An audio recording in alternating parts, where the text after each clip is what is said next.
اب ہم آتے ہیں ہمارے آج کے موضوع کی طرف کہ وقت افطار کے بارے میں قرآن و سنت کا کیا مطلب کہ ہمارے لیے ایک سٹینڈرڈ ہے، کتاب و سنت نے ہمیں کیا رہنمائی دی ہے، کتاب و سنت ہمیں کیا تعلیم دیتے ہیں کہ ہمارا وقت افطار کیا ہونا چاہیے۔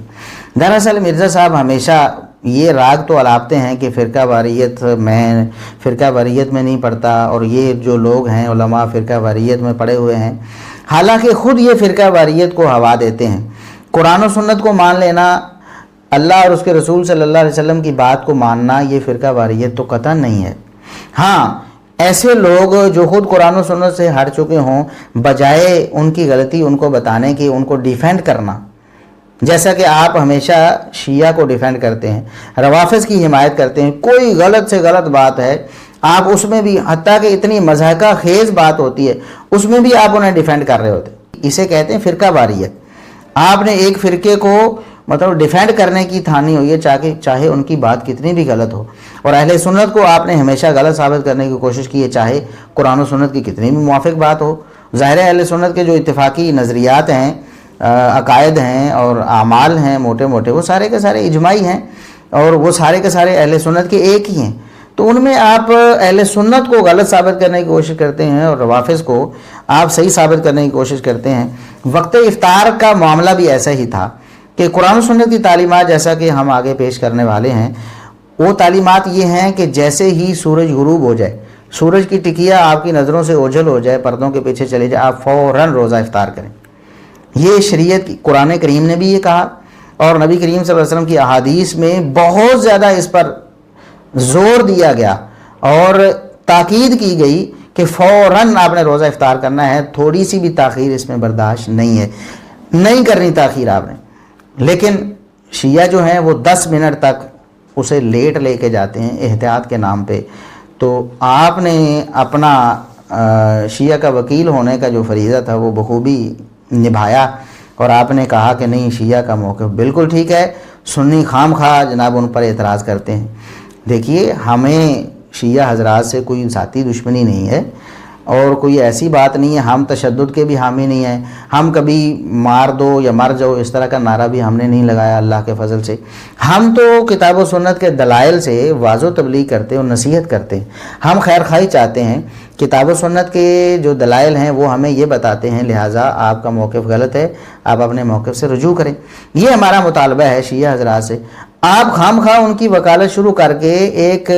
غلطی کو ڈیفینڈ کر کے ان کو غلطی پر ڈٹنے کی تبلیغ کر رہے ہیں کہ وہ بالکل ٹھیک کر رہے ہیں۔ تو چنانچہ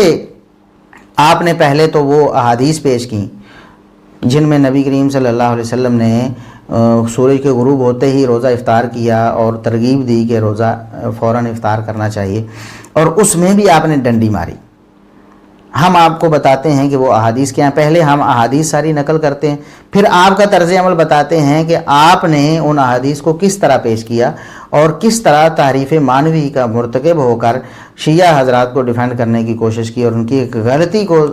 اس کا دفاع کرنے کی کوشش کی۔ سب سے پہلے تو صحیح بخاری کی 1955 اور 1956 نمبر حدیث ہے، 1955 اور 1956، اور اسی طرح صحیح مسلم میں بھی وہ حدیث موجود ہے۔ میں وہ حدیث آپ کو پڑھ کے سناتا ہوں۔ سیدنا عبداللہ بن ابی اوفا رضی اللہ عنہ سے یہ روایت ہے، وہ بیان کرتے ہیں، کننا مع رسول اللہ صلی اللہ علیہ وسلم فی سفر وہو صائم، ہم رسول اللہ صلی اللہ علیہ وسلم کے ساتھ ایک سفر میں گئے، آپ اس سفر میں روزے کی حالت میں تھے۔ تو فلما غربت الشمس قال لبعض القوم، جب سورج غروب ہو گیا، ظاہر ہے سفر میں تھے، وہ خلا تھا، وہاں باہر کھلا ماحول تھا، سورج نظر آ رہا تھا کہ جیسے ہی سورج پردوں کے پیچھے گیا، غروب ہوا، آپ صلی اللہ علیہ وسلم نے قال لبعض القوم، کسی صحابی سے آپ نے فرمایا کہ یا فلانو قم فاجدح لنا، کھڑے ہوئیے اور ہمارے لیے ستو بھگو کر لائیے، ہم نے روزہ افطار کرنا ہے۔ فقال یا رسول اللہ لو امسیتا، اس نے کہا اللہ کے رسول ابھی تو مجھے ایسے لگ رہا ہے کہ شاید پوری طرح شام نہیں ہوئی ہے۔ ظاہر ہے کہ سورج جب غروب ہوتا اور آپ کسی باہر جگہ میں اور سورج کے غروب ہوتے فوراً مغرب کی جانب میں تو آپ کو روشنی روشنی نظر آتی، سورج کی روشنی موجود ہوتی ہے۔ تو اس صحابی نے عرض کی اللہ کے رسول آپ شام ہو لینے دیں، لو امسیتا، آپ صلی اللہ علیہ وسلم نے فرمایا انزل فاجدح لنا، اتریے اور ہمارے لیے ستو بھگو کے لائیے، ہم نے روزہ افطار کرنا ہے۔ اس نے پھر یہ کہا اللہ کے رسول ابھی تو روشنی اتنی ہے۔ آپ صلی اللہ علیہ وسلم نے پھر فرمایا، 3 دفعہ آپ صلی اللہ علیہ وسلم نے فرمایا، تو چوتھی دفعہ صحابی عرض کرنے لگے اللہ کے رسول ان علیک نہارا، اللہ کے رسول ابھی تو دن ہے، آپ تو ابھی ستو مانگ رہے ہیں روزہ افطار کرنے کے لیے، ابھی تو دن ہے۔ حدیث کے الفاظ کیا ہیں؟ اور یہاں آپ دیکھیں کہ مرزا صاحب نے ایک ایسی خیانت سے کام لیا ہے، اور ویسے یہ کہتے ہیں کہ یہ جو اہل سنت ہیں یہ حدیثوں کو چھپاتے ہیں، حالانکہ جس حدیث کو ہم مختصر پیش کر رہے ہوتے ہیں محدثین نے بھی اس کو مختصر پیش کیا ہوتا ہے، اور دیگر جو حدیث ہے ہمارے اس سیاق میں اس کا کوئی لینا دینا نہیں ہوتا، اس لیے ہم اس کو چھوڑ دیتے ہیں اور جو بات ہمارے موضوع کے مطابق اتنا ٹکڑا پیش کر دیتے ہیں، اور یہ اختصار حدیث خیانت نہیں ہے، اس کے بارے میں ہمارا کلپ بھی موجود ہے۔ تو وہاں آپ اہل سنت کو یہ تانا دیتے ہیں، لیکن یہاں آپ نے خود جان بوجھ کر جو کہ بیان کرنا چاہیے تھا، حدیث کا اصل مقصود تھا جلدی افطار کے حوالے سے، وہ آپ نے الفاظ ہڑپ کر لیے۔ ہم آپ کا کلپ بھی چلاتے ہیں لوگوں کے سامنے، اور پھر اس حدیث کو ہم صحیح بخاری سے لفظ بلفظ پڑھ کے جس طرح سنا رہے ہیں وہ بھی سنائیں گے، اور لوگوں کو پتہ چل جائے گا کہ آپ نے کیسے ڈنڈی ماری اور آپ نے شیعہ کو ڈیفینڈ کرنے کے لیے کیسے لوگوں کو دھوکہ دینے کی کوشش کی۔ تو بہرحال نبی کریم صلی اللہ علیہ وسلم نے جب صحابی نے عرض کیا ان علیک نہارا، اللہ کے رسول ابھی تو دن ہے، تو آپ صلی اللہ علیہ وسلم نے فرمایا انزل فجدہ لنا، میرے پیارے صحابی آپ اتریے، ستو ہمارے لیے بھگو کے لائیے، ہم نے روزہ افطار کرنا ہے۔ فنزل فجدہ لہم، وہ صحابی اترے، ان کے لیے ستو بھگو کے لائے آپ صلی اللہ علیہ وسلم کے لیے۔ فشرب النبی صلی اللہ علیہ وسلم، نبی کریم صلی اللہ علیہ وسلم نے ستو پیے۔ ثم قال، پھر فرمایا اذا رأیتم اللیل قد اقبل من ہاہنا فقد افطر الصائم، جب آپ دیکھیں کہ رات آ گئی ہے ادھر سے، ظاہر ہے کہ مشرق کی طرف تو اندھیرا چھا چکا ہوتا ہے، سورج مغرب کی طرف غروب ہوا ہوتا ہے، ادھر کچھ روشنی ہوتی ہے، مگر مشرق کی طرف تو اندھیرا چھا چکا ہوتا ہے۔ آپ نے فرمایا کہ ادھر سے اگر جب رات آ جائے اور سورج غروب ہو جائے، جیسا کہ دوسری حدیث میں الفاظ ہیں، پچھلی حدیث میں ابھی پڑھ کر سناؤں گا آپ کو، تو آپ صلی اللہ علیہ وسلم فقد افطر الصائم، تو آپ نے فرمایا پھر اس وقت روزے دار کے لیے افطاری کا وقت ہو جاتا ہے، لہٰذا فوراً روزہ افطار کرنا چاہیے۔ آپ صلی اللہ علیہ وسلم نے سورج کے غروب ہوتے فوراً روزہ افطار کیا، حکم فرمایا ستو لاؤ۔ صحابی نے 3-4 دفعہ آگے سے عرض کیا اللہ کے رسول ابھی تو دن ہے، مطلب روشنی سورج کی ہے، سورج تو غروب ہوا ہے، پردوں کے پیچھے گیا لیکن اس کی روشنی موجود ہے۔ آپ صلی اللہ علیہ وسلم نے فرمایا نہیں، ٹائم ہو گیا ہے، یہی وقت ہے۔ آپ نے فرمایا لاؤ ستو، آپ نے فوراً ستو منگوائے، وہ پیے آپ صلی اللہ علیہ وسلم نے، پھر فرمایا کہ جب یہ وقت ہو جائے تو آپ نے روزہ افطار کر دینا ہے۔ مرزا صاحب نے یہ سارا واقعہ وہاں سے حذف کر دیا کہ نبی کریم صلی اللہ علیہ وسلم کو صحابی کہہ رہا ہے کہ اللہ کے رسول ابھی تو دن ہے، آپ روزہ ابھی افطار نہ کریں، ابھی شام تو ہو لینے دیں، الفاظ یہ ہیں۔ لیکن نبی کریم صلی اللہ علیہ وسلم نے کیا فرمایا کہ جب سورج غروب ہو گیا پردوں کے پیچھے مکمل طور پر، اس کی ٹکیا غائب ہو گئی، پھر شام بھی ہو گئی، پھر رات بھی ہو گئی، پھر روزے کی افطاری کا وقت بھی ہو گیا۔ لیکن مرزا صاحب نے یہ سارا پیچھے سے واقعہ حذف کیا، کیوں؟ اگر وہ بیان کر دیتے کہ صحابی کہہ رہے ہیں اللہ کے رسول ابھی تو دن ہے، آپ شام کیوں نہیں ہو لینے دیتے، تو پھر ان کا مدعا تو غائب ہو جاتا نا، جو شیعہ کو ڈیفینڈ کرنے کے لیے 10 منٹ تک، بلکہ انہوں نے تو 24 منٹ تک کی رخصت دے دی ہے، جیسا کہ آگے ہم بیان کرنے والے ہیں۔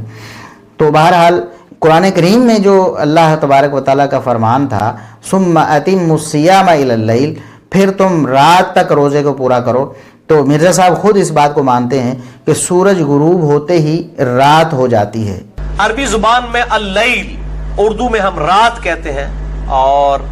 انگلش میں نائٹ، اسلام میں غروب آفتاب کے ساتھ ہی شروع ہو جاتی ہے۔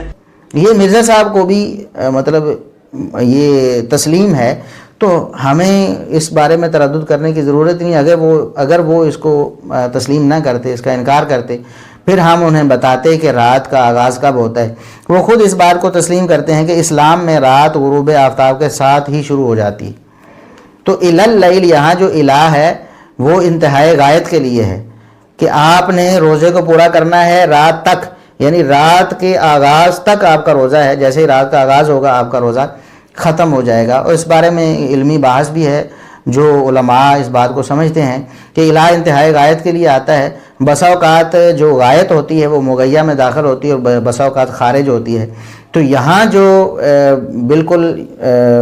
دوسری بات ہے کہ غایہ جو ہے وہ مغیہ میں داخل نہیں ہے، اس سے خارج ہے، یعنی جو غایت ہے رات وہ اس میں داخل نہیں اس حکم میں، ورنہ تو پھر فجر تک ہوتا روزہ۔ اگر یہ ہوتا کہ تم نے رات سمیت پورے دن کا روزہ رکھنا ہے تو پھر معنی سمیت ہوتا۔ ہم اردو میں جب تک معنی کرتے ہیں تو اس کا مطلب یہ ہے کہ ہم نے غایت کو مغیہ میں شامل نہیں کیا ہے۔ تو یہ نبی کریم صلی اللہ علیہ وسلم کی حدیث قرآن کریم کی اس آیت کے بالکل موافق تھی کہ اللہ تبارک و تعالیٰ نے چونکہ فرمایا ہے کہ رات تک آپ نے روزہ پورا کرنا ہے، تو جیسے ہی رات ہو جائے، مرزا صاحب کے بقول بھی سورج کے غروب ہوتے ہی رات ہو جاتی ہے، لہٰذا فوراً روزے کی افطاری آپ نے کرنی ہے۔ اور یہ نبی کریم صلی اللہ علیہ وسلم نے تاکیداً 3 بار بلکہ 4 بار فرمایا کہ جاؤ ستو لے کے آؤ میرے لیے، روزے کی افطاری کا وقت ہے۔ اور روزہ افطار کر کے آپ نے پھر تاکیداً بتایا کہ جب سورج غروب ہو جاتا ہے، رات آ جاتی ہے اور افطاری کا وقت ہو جاتا ہے۔ دوسری حدیث ہے صحیح بخاری کی ہی 1954 نمبر 1954 نمبر حدیث ہے، سیدنا عمر بن خطاب رضی اللہ عنہ بیان کرتے ہیں نبی کریم صلی اللہ علیہ وسلم نے فرمایا، یہ خلیفہ راشد سیدنا عمر بن خطاب رضی اللہ عنہ نبی کریم صلی اللہ علیہ وسلم سے بیان بھی کرتے ہیں، اور آگے ہم یہ بھی بتائیں گے کہ خود انہوں کا عمل بھی کیا تھا، اسی حدیث کے موافق تھا۔ وہ بیان کرتے ہیں کہ نبی کریم صلی اللہ علیہ وسلم نے فرمایا، اذا اقبل اللیل من ہا ہونا وادبر النہار من ہا ہونا، جب ادھر سے رات آ جائے اور ادھر سے دن چلا جائے، وغربت الشمس، سورج جب غروب ہو جائے، تو فقد افطر الصائم، روزے دار کی افطاری کا وقت ہو گیا۔ آپ صلی اللہ علیہ وسلم نے یہ نہیں فرمایا کہ آپ نے 3-4 منٹ یا 10 منٹ یا آپ نے 24-25 منٹ یا 30 منٹ آپ نے انتظار کرنا ہے، فرمایا کہ سورج کا غروب ہونا یہ اس بات کی علامت ہے کہ روزے کی افطاری کا وقت ہو گیا ہے۔ فقد افطر الصائم، گویا کہ روزے کی افطاری ہو گئی، اس کی ٹائم ہو گیا، اسے افطاری کرنی چاہیے۔ یہ صحیح بخاری کی حدیث تھی۔ اسی طرح صحیح بخاری میں ایک اور حدیث ہے 1957، یعنی 1954، 55، 56 اور 57، یہ یعنی مسلسل یہ احادیث ہیں، اگر آپ ان کا مطالعہ کر لیں تو بات بالکل واضح ہو جاتی ہے۔ نبی کریم صلی اللہ علیہ وسلم نے فرمایا، اس حدیث کو بیان کرتے ہیں سیدنا سہل بن سعد رضی اللہ عنہ، کہ نبی کریم صلی اللہ علیہ وسلم نے فرمایا، لا یزال الناس بخیر ما عجل الفطر، میری امت کے لوگ ہمیشہ برقرار رہیں گے خیر و بھلائی پر جب تک وہ افطاری کو جلدی کرتے رہیں گے۔ یہ نبی کریم صلی اللہ علیہ وسلم کا فرمان ہے۔ اور پھر اہل علم نے بڑا واضح انداز میں لکھا ہے کہ جو افطاری میں دیر کرتے ہیں یا اسے لیٹ کرتے ہیں وہ خیر و بھلائی پر نہیں ہے۔ اگر کسی کو علم نہیں تھا تو الگ بات ہے، اس کو علم ہو گیا حدیث کا کہ نبی کریم صلی اللہ علیہ وسلم نے یہ فرمایا، اس کے بعد بھی وہ افطاری میں تاخیر کرتا ہے تو وہ خیر و بھلائی پر نہیں رہے گا۔ اور سنن نبی داود میں ہی ایک اور حدیث ہے جو کہ سیدنا ابو ہریرہ رضی اللہ عنہ سے مروی ہے، سنن نبی داود میں 2353 نمبر ہے۔ اور یہاں مرزا صاحب کی اصول حدیث سے ایک مطلب ناواقفیت، اس کے بارے میں بھی ہم بات کر دیتے ہیں۔ وہ کہتے ہیں کہ صحیح بخاری کی جو حدیث ہے نا سہل بن سعد رضی اللہ عنہ سے، کہ لوگ اس وقت تک خیر و بھلائی پر رہیں گے جب تک وہ روزہ افطار کرنے میں جلدی کرتے رہیں گے۔ تو کہتے ہیں اسی کا ایک طریق ابو داود میں آیا ہے کہ آپ صلی اللہ علیہ وآلہ وسلم نے فرمایا، جب تک لوگ افطار کرنے میں جلدی کرتے رہیں گے وہ خیر اور بھلائی پر قائم رہیں گے۔ اسی کا ایک طریق سنن نبی داؤد میں ہے، یعنی ابو داؤد کی وہ حدیث جو سیدنا ابو ہریرہ رضی اللہ عنہ سے مروی ہے، کہتے ہیں کہ وہ سہل بن سعد رضی اللہ عنہ کی حدیث کا ایک طریق ہے، جبکہ اصول حدیث کو پڑھنے والا متدی طالب علم بھی جانتا ہے جب صحابی مختلف ہو جائے تو حدیث مختلف ہو جاتی ہے۔ اس حدیث کو الگ سے حدیث کنسیڈر کرتے ہیں، اسی حدیث کا طریق یا اس کی مطابقت وغیرہ نہیں سمجھتے، کیونکہ یہ بات طے ہو چکی ہے اصول حدیث میں کہ ہر صحابی کی حدیث الگ ہوگی۔ اب مثال کے طور پر من کذب علی متعمدا فلیتبوأ مقعدہ من النار، جو نبی کریم صلی اللہ علیہ وسلم نے فرمایا مجھ پر جان بوجھ کر جھوٹ بولتا ہے اپنا ٹھکانہ جہنم سمجھے۔ اب یہ حدیث مختلف الفاظ کے ساتھ مختلف صحابہ سے مروی ہے، تو ہم یہ نہیں کہیں گے کہ یہ ایک حدیث ہے، ہم کہیں گے کہ اتنے صحابہ سے مروی اتنی حدیثیں ہیں۔ سیدنا ابو ہریرہ کی حدیث الگ ہے، سیدنا علی رضی اللہ عنہ کی حدیث الگ ہے، سیدنا انس رضی اللہ عنہ کی حدیث الگ ہے، اور سیدنا عبداللہ بن عمر کی حدیث الگ ہے، تو سب کی الگ الگ حدیثیں ہیں۔ ان حدیثوں کو ایک دوسرے کا طریق نہیں کہا جائے گا، ہاں شاہد کہا جا سکتا ہے۔ اس کے لیے جو ٹرم اصول حدیث میں استعمال ہوتی ہے وہ شاہد کی۔ جب مثال کے طور سیدنا سہل بن سعد رضی اللہ عنہ کی حدیث ہے تو آپ کہیں گے کہ سیدنا ابو ہریرہ رضی اللہ عنہ سے اس کا شاہد مروی ہے ابو داؤد میں، تو یہ بات مرزا صاحب آپ نوٹ کر لیں، اس کو طریق کہنا یہ اصول حدیث سے ناواقفیت ہے۔ دوسری حدیث ہے اس کا شاہد ہے جو سیدنا ابو ہریرہ رضی اللہ عنہ سے مروی ہے، اس میں نبی کریم صلی اللہ علیہ وسلم نے فرمایا لا يزال الدین ظاہرا ما عجل الناس الفطرہ لأن اليہود والنصارى یؤخرون، لوگ جب تک روزے کی افطاری میں جلدی کرتے رہیں گے دین غالب رہے گا، دین غالب رہے گا۔ کیوں؟ یہود و نصارہ روزے کی افطاری میں تاخیر کرتے ہیں، تو تاخیر کرنا کن کا فعل ہے؟ خود محمد رسول اللہ صلی اللہ علیہ وسلم نے فرمایا یہ یہود و نصارہ کا فعل ہے، اور یہ بات آپ نے یاد رکھنی ہے، آگے جا کے پھر کام آنا ہے اس نے، کہ نبی کریم صلی اللہ علیہ وسلم نے اپنی امت کو فرمایا میری امت خیر و بھلائی پر تب تک رہے گی جب تک روزہ افطاری کرنے میں جلدی کرتے رہیں گے، دین اس وقت تک غالب رہے گا جب تک لوگ افطاری کرنے میں جلدی کرتے رہیں گے، کیونکہ یہود و نصارہ افطاری کرنے میں تاخیر کرتے ہیں۔ تو ہمیں نبی کریم صلی اللہ علیہ وسلم کا حکم مانتے ہوئے افطاری میں جلدی کرنی چاہیے، نہ کہ یہود و نصارہ کے نقش قدم کی پیروی کرنی چاہیے۔ یہ کچھ احادیث جو مرزا صاحب نے مکمل طور پر آپ کے سامنے نہیں رکھی تھیں، اگر ان میں سے کوئی حدیث بیان کی ہے تو اس میں سے جیسا کہ صحیح بخاری کی حدیث میں سے انہوں نے سیاق و سباق ہی نکال دیا، جس سے بالکل واضح ہو رہا تھا، روزے روشن کی طرح عیاں ہو رہا تھا کہ جیسے ہی سورج غروب ہو فوراً روزہ افطار کرنا ہے، چاہے آپ لوگ کہتے رہیں کہ ابھی دن ہے، لوگ کہتے رہیں ابھی دن ہے۔ صحابی اللہ کے رسول صلی اللہ علیہ وسلم سے عرض کر رہے ہیں اللہ کے رسول ابھی تو دن ہے، اللہ کے رسول ابھی شام تو ہو لینے دیجئے، یعنی وہی جس طرح ہمارے بھائی کہتے ہیں مسلمان بھائی کہ تھوڑا سا جناب تسلی تو ہو لینے دیں، اطمینان تو ہو لینے دیں، یقین ہو جائے ذرا کہ سورج غروب ہو گیا ہے۔ بھی جب سورج پردوں کے پیچھے چلا گیا ہے اس کے بعد کیا یقین کرنا ہے آپ نے؟ محمد رسول اللہ صلی اللہ علیہ وسلم نے اس کے بعد رات کا یقین کرنے یا اس کے بعد دن کے جانے کا یقین کرنے کے حوالے سے بالکل ایک بھی بات نہیں سنی، بلکہ عملاً فوراً روزہ افطار بھی کیا ہے، حکم بھی دیا ہے کہ نہیں مجھے روزہ افطار کرواؤ، اور اس کے بعد آپ صلی اللہ علیہ وسلم نے اسپیشل تعلیم دی ہے کہ جب سورج غروب ہو جائے اس وقت پھر کوئی آپ نے تاخیر نہیں کرنی، کوئی دیر نہیں کرنی، کسی احتیاط وغیرہ کا جو ہے نا وہ بہانہ بنا کر روزے کی افطاری کو لیٹ نہیں کرنا۔